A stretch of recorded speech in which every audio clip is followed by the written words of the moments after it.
$1.2 million বেতনের চাকরি, মানে বছরে প্রায় 15 কোটি টাকা আর মাসে প্রায় 1,25,00,000 টাকা বেতন পাবেন কেবল এই লাইট হাউজের পাহারাদারের চাকরি করে।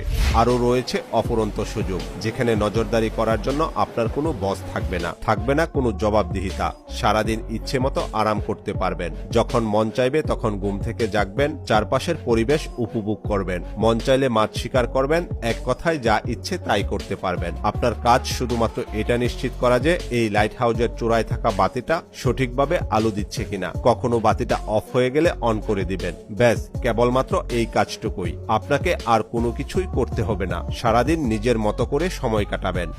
অবিশ্বাস্যভাবে বছরে 15 কোটি টাকা বেতন পাবেন শুধুমাত্র এই চাকরিটির জন্য। আপনার কি ইচ্ছে আছে এই সহজ চাকরি করার? হয়তো টাকার অঙ্ক হিসেব করে এক বাক্যেই আপনি হাঁ বলে দিবেন, কিন্তু নিশ্চিত করেই বলা যায় যে সম্পূর্ণ ঘটনা জানার পরে কেবল আপনি নয়, পৃথিবীর সবচেয়ে সাহসী লোকটিও এই চাকরিটি করার ব্যাপারে 10 বার ভাববে। কারণ এত সুযোগ সুবিধা থাকার পরেও এটা পৃথিবীর মধ্যে ভয়ঙ্করতম একটা কাজ। বলছি জুমান লাইট হাউজের আকর্ষণীয় বেতনের গার্ডের চাকরিটির কথা।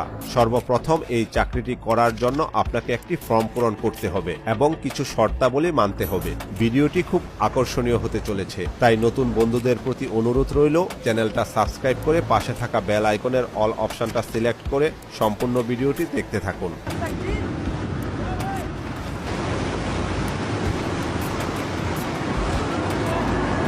ভিডিওতে দেখানো ছবিটি একটি উদ্ধার অভিযানের সময় তোলা, যেখানে স্পষ্টভাবে দেখা যায় যে লাইট হাউজে থাকা লোকটিকে ভয়ঙ্কর ঢেউ 3 পাশ থেকে ঘিরে রয়েছে। একবার ভেবে দেখুন, এই জোরো ঢেউ যদি বাতিঘরকে পুরোপুরি ডেকে দিত, তাহলে তার কি অবস্থাটাই না হতো। এই সব জেনেও আপনার যদি এখনো এই চাকরির জন্য আবেদন করার সাহস থাকে, তবে আর কি কি মহাবিপদ আপনার জন্য এখানে উঠতে রয়েছে সেগুলো জানাতে চলেছি। তার আগে চলুন জেনে আসি কেন এই লাইট হাউসগুলো সমুদ্রের মাঝখানে স্থাপন করা হয়, আর এর কাজই বা কি, কেনই বা এর উপর সবসময় নজর রাখতে হয় এবং কি কারণে লাইট হাউসগুলোর আলো সর্বদা জ্বালিয়ে রাখতে হয়। রহস্যময় এই লাইট হাউসের গা ছমছম করা ইতিহাসের আদ্যপান্ত জানতে হলে আমাদেরকে কয়েক বছর পেছনে যেতে হবে, যেখানে আমাদের দেখতে হবে কিভাবে বাতিঘরের ধারণা শুরু হয়েছিল। বলছি প্রাচীন যুগের কথা, যখন যাতায়াতের জন্য না ছিল কোনো গাড়ি, না ছিল আকাশপথের ভ্রমণ ব্যবস্থা, তাই দীর্ঘতম দূরত্ব ভ্রমণের জন্য